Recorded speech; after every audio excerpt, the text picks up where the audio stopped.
এটাকে বলা হয় visceral লিস্টিনিয়াসিস।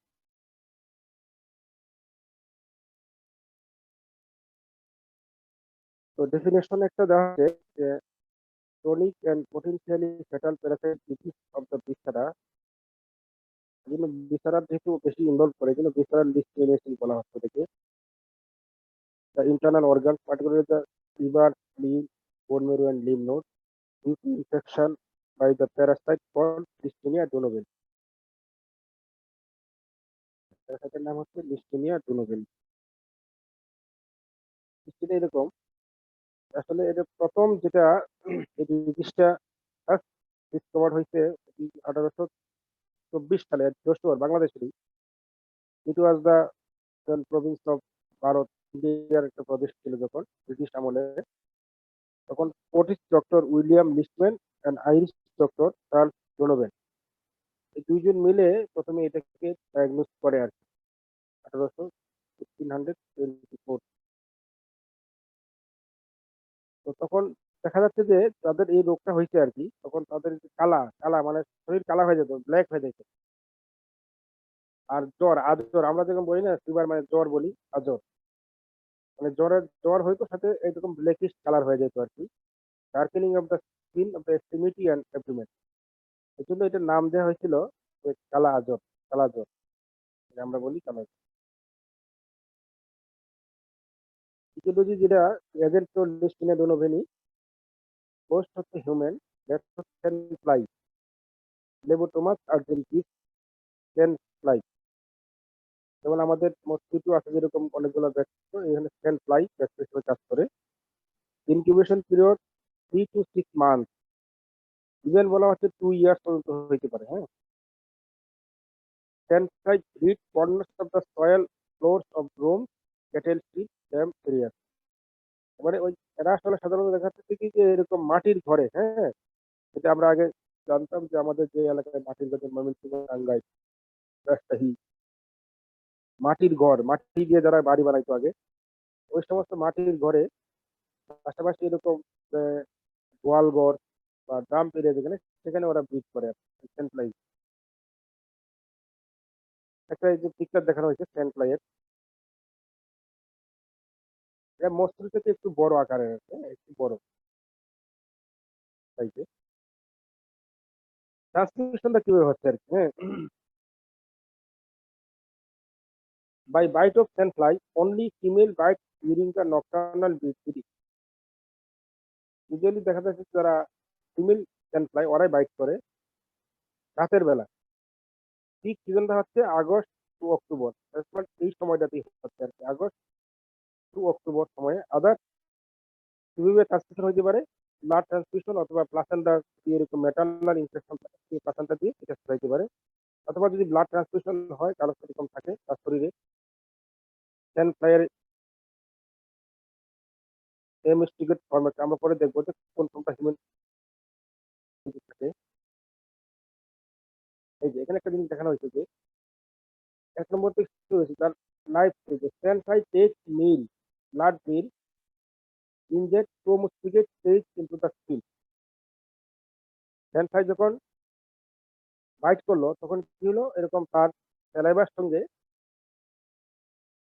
প্রোমোস্টিগেট form of the sand fly ওটা চলে গেল হিউম্যান স্কিনে।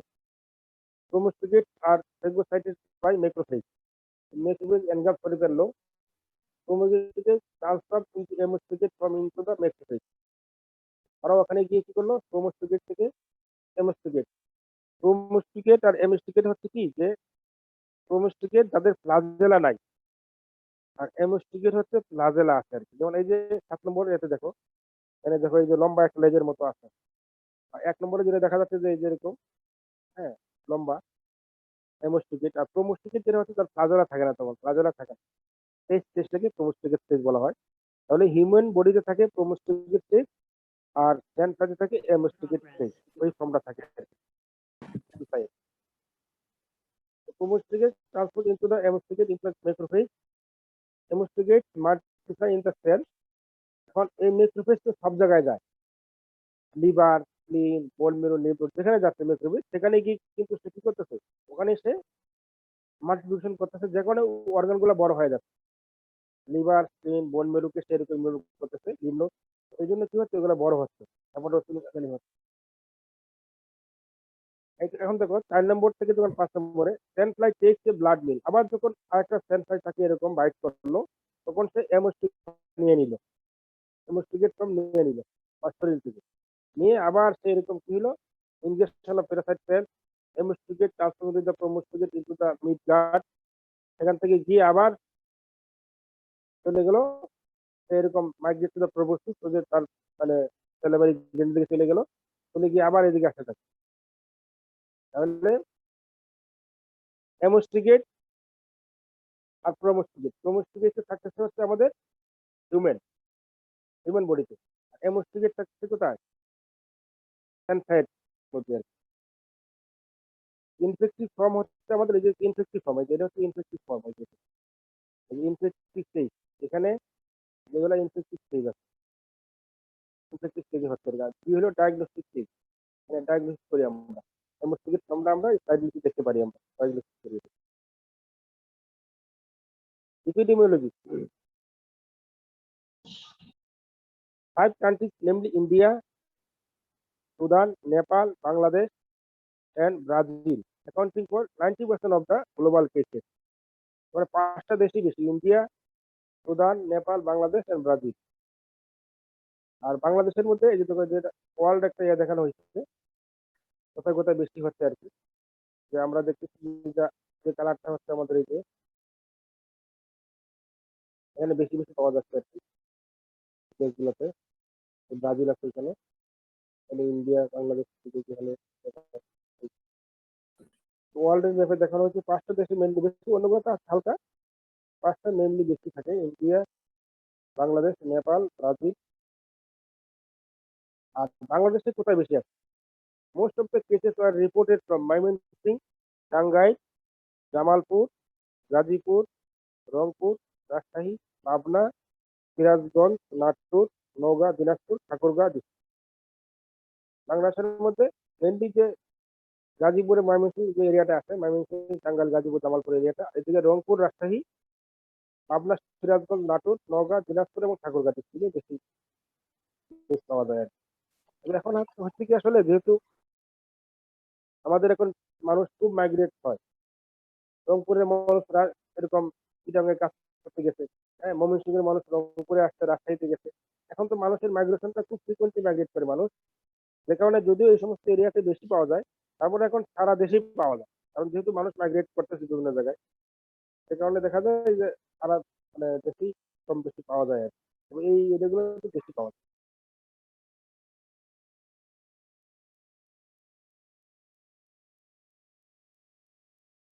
আচ্ছা, এখন আসলে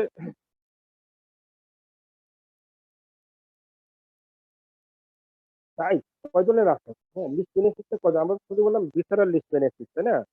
ভিসারাকে ইনভলভ করতে, যেটা কালাজর বলছি আমরা, ভিসারাল লিস্ট বেনিফিট থেকে কালাজর বলি। টাইপস অফ লিস্ট বেনিফিট, কত ধরনের লিস্ট বেনিফিট আছে? প্রথম হচ্ছে ভিসারাল লিস্ট বেনিফিট, যেটা বাংলাদেশ, ব্রাজিল, ইন্ডিয়া, নেপাল এবং ভুটানে পাওয়া যায়। কিউটিনিয়াস লিস্ট বেনিফিট একটা পাওয়া যায়, শুধু চীনে ইনভলভ করে, সেটা Afghanistan, Brazil, Iraq, Peru, Saudi Arabia and সিরিয়াতে পাওয়া যায়। Diffuse cutaneous list benefit, leucocutaneous list benefit এবং পোস্ট কালাজোর জার্মান লিস্ট বেনিফিট, এটা কিন্তু আমরা পাই। পোস্ট কালাজোর জার্মান লিস্ট বেনিফিট, মানে ভিসারাল লিস্ট বেনিফিট একটা, যেটা আমরা কালাজোর বলতেছি। কিউটিনিয়াস আছে, ডিফিউজ কিউটিনিয়াস, লিউকোকিউটিনিয়াস, আর একটা হলো পোস্ট কালাজোর জার্মান লিস্ট বেনিফিট, যেটা আমরা আমাদের বাংলাদেশে পাই, পোস্ট কালাজোর জার্মান লিস্ট বেনিফিট। ওই কালাজোর নামটা Hindi for black sickness, kala azar. Clinical feature কি আছে, ফিভার আছে, enlarge liver and spleen, anaemia, substantial fat loss, hyper pigmentation, edge, mouth and upper dorsal বোনগুলোতে হয়, registration bleeding from the gum, usually affect the children, increasingly reported in HIV patients.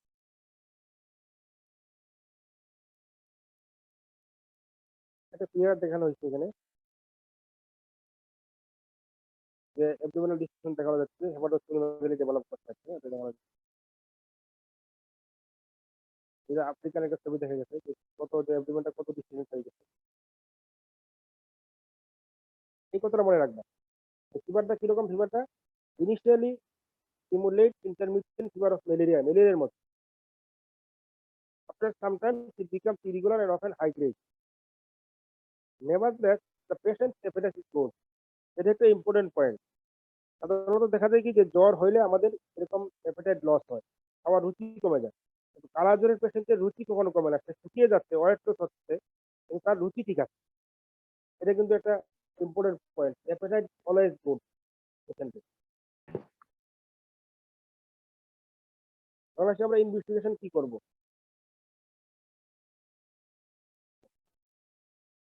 Indirect evidence আমরা কি কি indirect, যেমন চিকিৎসাতে আমরা কি পাইতে পারি?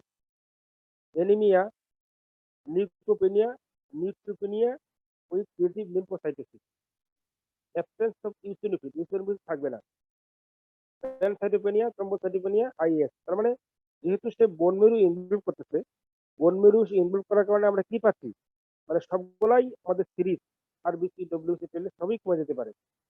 তো একটা ইম্পর্টেন্ট জিনিস হচ্ছে যে leukopenia with relative lymphocytosis with absence of eosinophil, এই কথা মনে রাখতে হবে। Leukopenia, relative lymphocytosis, absence of eosinophil, anaemia, thrombocytopenia সবগুলাই প্যানসাইটোপেনিয়া হয় অ্যাকচুয়ালি লাস্ট স্টেজে, মানে লেট স্টেজে গিয়ে। আর সেরোলজিক্যাল কি আছে, রেপিড ডিপটিক, আরকে 39, এটা হচ্ছে আমাদের আইসিসি ফর কালাজ্বর। এটা হচ্ছে আমাদের স্ক্রিনিং টেস্ট। এটা কিন্তু আমাদের রোড মাঠ লেভেলে করা হয় আর কি, হ্যাঁ, ফিল্ড লেভেলে এটা করা হয়, এখন সব জায়গাতে অ্যাভেলেবল। আরকে 39 আইসিসি। এছাড়াও direct execution test, enzyme link, immuno আছে, ইনডাইরেক্ট ফ্লোরোসেন্টিভিটি টেস্ট, আদার্স অনেক টেস্ট আছে, কিন্তু আমরা মেনলি যেটা করি একটা সিবিসি করি, আগে 39 করি, এগুলো মেনলি আমরা করি আজকে।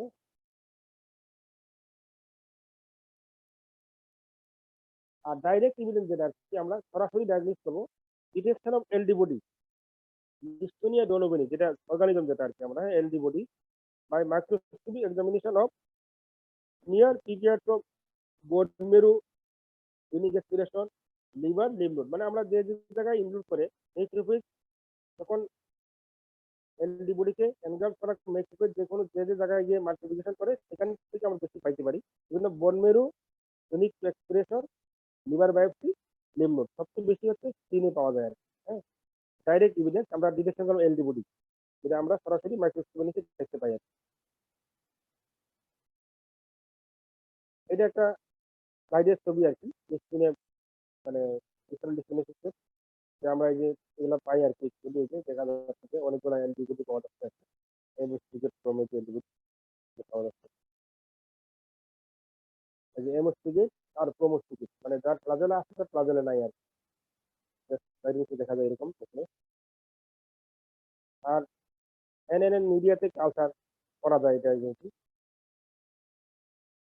নীল নিকোলেট মিডিয়াতে এটা কালচার করা যায়। খুবই এটা সাধারণত করা হয় না, আমরা ওই যে আরকে 39 টেস্ট এবং ক্লিনিকের রিসার্চ থেকে আমরা মোটামুটি ট্রিটমেন্ট স্টার্ট করে দিই আর কি। কালচারের কথা দেখা যাচ্ছে এখানে কালচার দেখা যাচ্ছে। এখন হচ্ছে কেস ডেফিনেশন, মানে আমাদের যেহেতু এটা আমাদের একটা এন্ডেমিক ডিজিজ, এটা আমাদের একটা মানে পাবলিক হেলথ কনসার্ন, এই জন্য কিছু কেস ডেফিনেশন আছে। History of fever for more than 2 weeks, residing or travelling in কালাজ্বর এন্ডেমিক এরিয়া, যেমন আমরা বললাম যে ময়মনসিংহ, গাজীপুর, টাঙ্গাইল, জামালপুর, ওদিকে নাটোর, সিরাজগঞ্জ, রংপুর, জামালপুর, রাজশাহী, ঠাকুরগাঁ, ওই এলাকার লোকটার থেকে তার জ্বর 2 সপ্তাহ বেশি জ্বর আছে, কিন্তু সে ওই এলাকায় থাকে বা ওই এলাকায় সে ট্রাভেল করছে, any one of the following, এরপরে যদি দেখি যে না তার স্পিনোমেগালি, ওয়েট লস, এনিমিয়া, এবং যেকোনো একটা আছে, দেখা গেল হঠাৎ করে স্পিনোমেগালি হয়ে গেল, এবং হঠাৎ করে তার এনিমিয়া পাওয়া গেল, অথবা তার ওয়েট লস হচ্ছে, খাওয়া দাওয়া তো তার এফেক্ট ভালোই থাকে, অ্যান্ড পজিটিভ আরকে 39 এনটিজে, এটা হলো আমাদের কেস ডেফিনিশন। যদি এরকম থাকে তাহলে আমরা তাকে কালাজ্বর হিসেবে ডায়াগনোস করবো, আরকে 39 পজিটিভ অ্যান্টিজেন, যেটা টেস্ট আমাদের আরকে 39 পজিটিভ। আর history of fever for more than 2 weeks, তার ওই এন্ডেমিক এরিয়া থেকে সে থাকে অথবা সেখান থেকে সে এরকম ট্রাভেলিং গেছিল, আর স্পিনোমেগালি অথবা ওয়াইট এনিমিয়া যে কোনো একটা আছে।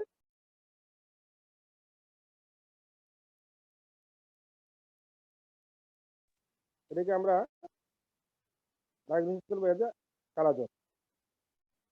তার হচ্ছে ট্রিটমেন্ট জেনারেল হচ্ছে fluid and nutrition, correction of severe anaemia or thrombocytopenia blood transfusion. যদি মনে হয় যে অ্যানিমিয়া সিভিয়ার বা থ্রম্বোসাইটোপেনিয়া বেশি হচ্ছে, তার ব্লিডিং হচ্ছে, সেক্ষেত্রে যদি দেখা যায় তো আমরা এরকম medicine দেবো। আর যদি অপরচুনিস্টিক ইনফেকশন মনে হয় আমাদের কাছে যে আদার্স কোনো ইনফেকশন আছে, সেক্ষেত্রে আমরা অ্যান্টিমাইক্রোবিয়াল এজেন্ট, যেটা আমরা অ্যান্টিবায়োটিক দিব আর কি। আর স্পেসিফিক ট্রিটমেন্ট এটা আমাদের মনে রাখতে হবে যে first line drug liposomal amphotericin B 10 milligram per KG, single dose IV very slowly, একটা ডোজ। লাইপোজোমাল এম্পোটারিসিন বিটা অ্যাভেলেবল না আর কি, খুব কস্টলি। অল্টারনেট আমাদের যেটা আছে আর কি, যেটা আমাদের দেশে ইউজ করা হয়, যেমন মেলটিফুসিন অরাল ড্রাগ একটা আছে, মেলটিফুসিন 2.5 milligram per KG, 2 divided doses for 28 days. অথবা প্যারামোমাইসিন একটা আছে 50 মিলিগ্রাম পার কেজি, এটা আইএম, এটা ইন্ট্রা দেওয়া হয় ওয়ান্স ডেইলি 21 ডেজ। কিন্তু লাইপোজোমাল ড্রাগটা দেখো, ফার্স্ট লাইন ট্রিটমেন্ট আমরা বলতেছি, এটা কিন্তু সিঙ্গেল ডোজ আইভি দেওয়া হয়, কিন্তু এটা অ্যাভেলেবল না, খুব দামি আর কি, অ্যাভেলেবল না। অল্টারনেটিভ আমরা যে ওরাল যেটা আর কি, মেডিসিনটা আমাদের ইউজ করা হয় আর কি, অল্টারনেটিভ ফার্স্ট লাইন ড্রাগ। আর সেকেন্ড লাইন ড্রাগ আছে আমাদের সোডিয়াম সিবুগ্লুকোনেট, সেকেন্ড লাইন। এটা আমাদের আগে ইউজ করা হতো আর কি ইউজুয়ালি, কারণ দেখা যায় যে মেলটিফুসিন কাজ না করে, মেলটিফুসিন হয়তো খাইলেও ওরালি কাজ করে না। তো sodium stibogluconate 20 milligram per KG IM daily for 30 দিন, মানে 1 মাস দিতে হয় আর কি, প্রতিদিন একবার করে সোডিয়াম সিবুগ্লুকোনেট, এটা আগের থেকে ড্রাগ। আরেকটা হচ্ছে এম্পোটারসিন বি ডি ডিওক্সিকোলেট, আগেরটা ছিল এম্পোটারসিন লাইপোজোমাল বি এম্পোটারসিন, এটা হচ্ছে এম্পোটারসিন বি প্লেট, এটা 1 milligram per KG daily IV infusion দেওয়া লাগে 20 ডেজ। এটা হলো সেকেন্ড লাইন ড্রাগ। তো আমাদের সোডিয়াম সিবগ্লুকোনেট আর হচ্ছে মেলটিফুসিন, দুটোই মেনলি ইউজ করা হয় আর কি। আচ্ছা, ক্রাইটেরিয়া অফ কিউর, যেসব নর্মাল হেপাটাইট, অ্যাকচুয়ালি এই যে এই জিনিসটা বলা হয়েছে না, এটা আসলে নর্মালি প্রথম দিকে রিটার্ন হেপাটাইট তাদের ভালোই থাকে, হেপাটাইটটা ভালোই থাকে, কিন্তু পরে যখন সিভিয়ারলি অসুস্থ হয়, ব্লিডিং হচ্ছে, গাম ব্লিডিং, তখন তো সে ইউজুয়ালি খাইতে পারে না। ওইটা একটা criteria, return of appetite, remission of fever, জ্বর কমে গেছে, regression of spleen size, research কমে গেছে, improvement of anaemia and rise of haemoglobin, the full course of treatment has been taken, increase in body weight, যে weight loss হয়েছিল এখন তার body weight বাড়তেছে, জ্বর কমে গেছে, বডি ওয়েট বাড়তেছে, অ্যানিমিয়া এরকম কারেকশন হয়ে গেছে। হ্যাঁ, স্ক্রিনও এরকম সাইজ ছোট হয়ে গেছে, আগে অনেক বড় ছিল, সেটাও ছোট হয়ে আসছে। এই ক্রাইটেরিয়া হচ্ছে তার, মানে সে ভালো হয়ে গেছে কিউর। এখন কমপ্লিকেশন অফ কাজ অনেক কমপ্লিকেশন। নম্বরে হচ্ছে সেকেন্ডারি ইনফেকশন, যত ইনফেকশন আছে, নিউমোনিয়া, তারপর tuberculosis, haemoglobin gastroenteritis, herpes zoster, chicken pox, skin infection, boil cellulitis, rabies, cancrum oris, septicaemia, otitis media, মানে খেলাধুলা যেহেতু আমাদের কি করতেছে, বোন মেরু সাপ্রেশন করতেছে, হ্যাঁ, অ্যানিমিয়া, এরকম লিউকোপিনিয়া, তো সবকিছু করে, কাজেই তার সেকেন্ডারি ইনফেকশন হওয়ার রেটে কি হয়, চান্সটা বেড়ে যায় সেকেন্ডারি ইনফেকশন। যে কোনো ইনফেকশন, খেলাধুলার কমপ্লিকেশন, যে কোনো ইনফেকশন হতে পারে। সরি, 2 নম্বর হচ্ছে ব্লিডিং। সেটা তো আমরা দেখতেছি যে আমাদের ওই প্লেটলেট কমে যাওয়ার কারণে ব্লিডিং হচ্ছে। এখন হচ্ছে যেটা যে পোস্ট কালাজ্বর ডার্মাল লিস্টিনেস, এটা একটা কমপ্লিকেশন। তার পোস্ট কালাজ্বর লেরিনজাইটিস কোলাইটিস হতে পারে, পোস্ট কালাজ্বর স্পিনোমেগালি, এগুলো যে ভালো হয়ে গেছে কিন্তু স্পিনোমেগালিটা থেকে গেছে, ভালো হয়। তারপরে রেনাল কিছু হতো, যেমন নেফ্রোটিক সিনড্রোম, সিরোসিস লিভার, এগুলো কমপ্লিকেশন ডেভেলপ করতে পারে।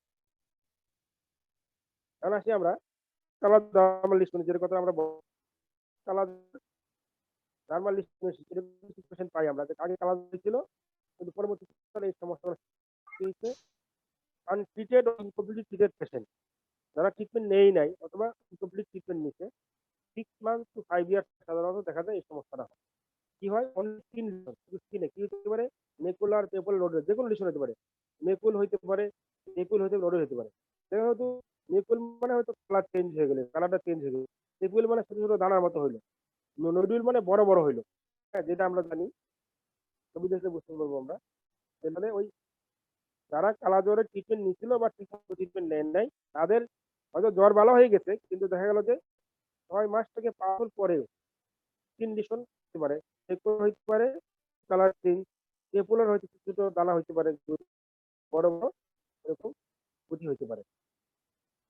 এই যে দেখো, এই যে সবুজে দেখা যাচ্ছে। যেমন এই যে এটা, এই যে ম্যাকুলার চেঞ্জ, তার কালার চেঞ্জ শুরু হয়েছে। এই যে শুধু তেঁতুল হয়েছে, নডিউল হয়ে গেছে, এই যে বড় বড় নডিউল হয়েছে, নডিউলার হয়ে গেছে।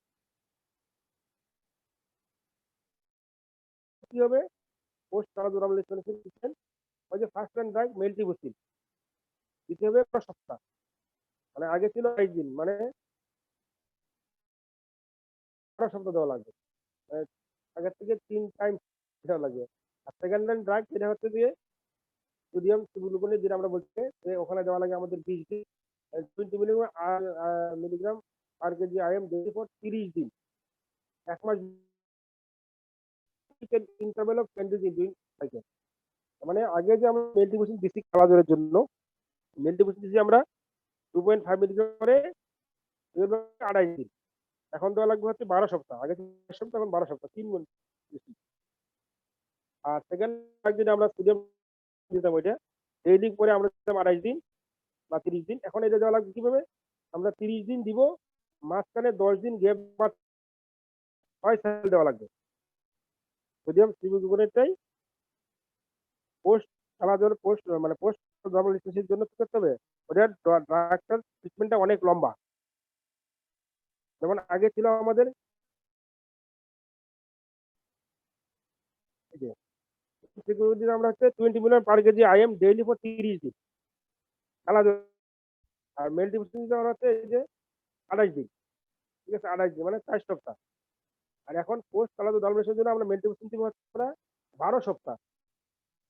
আর এই যে দিন ৩০ দিন দিব সাইকেল, এভাবে সাইকেল দেওয়া লাগবে। 6 সাইকেল মানে ৬ মাস। মাঝখানে প্রতি সাইকেলের পরে ১০ দিন গ্যাপ থাকবে। পরে আবার দেওয়া লাগবে আমাদের 6 সাইকেল দেওয়া লাগবে আরকি।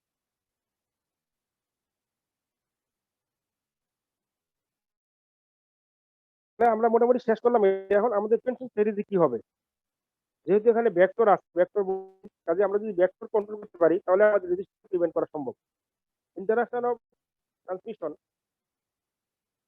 By reduce vector population, indoor residual insecticide. আমরা যদি আমাদের ঘরের মধ্যে এরকম দেখা যায় কোনা যেখানে অন্ধকার থাকে বা ডাম্প এরিয়া আছে, সেখানে আমরা ইনসেক্টিসাইড করলাম। Early diagnosis treatment, health education programme, surveillance, সবাই মশারি টানায় ঘুমায়। পাশাপাশি যদি আমরা এরকম ইনসেক্টিসাইড স্প্রে করি তাহলে দেখা যাবে কি যে ভেক্টরটাকে আমরা ভেক্টরকে আমরা কন্ট্রোল করতে পারবো। সেক্ষেত্রে আমাদের ডিজিজটাও কি হবে? কন্ট্রোল হয়ে যাবে। ঠিক আছে? Thank you very much. আজকে এই পর্যন্তই। হ্যাঁ, কোনো প্রশ্ন থাকলে বলতে পারো আরকি। হ্যাঁ?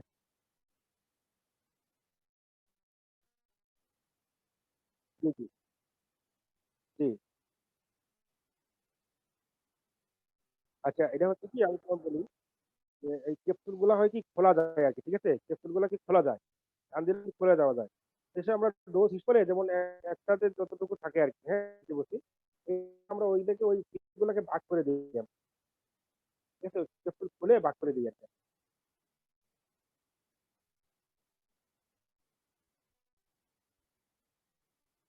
মানে ওটা হ্যাঁ, খাবারের সাথে মিশিয়ে খাওয়া। ওই ক্যাপসুল করে খাইতে পারবে না।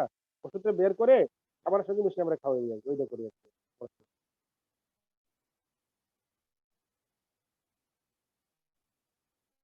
ঠিক আছে, আল্লাহ ভরসা। সমস্যা হলে তো নাকি? বোঝা গেছে তো নাকি? বোঝা গেছে না? আচ্ছা ঠিক আছে। ওকে, থ্যাংক ইউ। আর কোনো প্রশ্ন শেষ?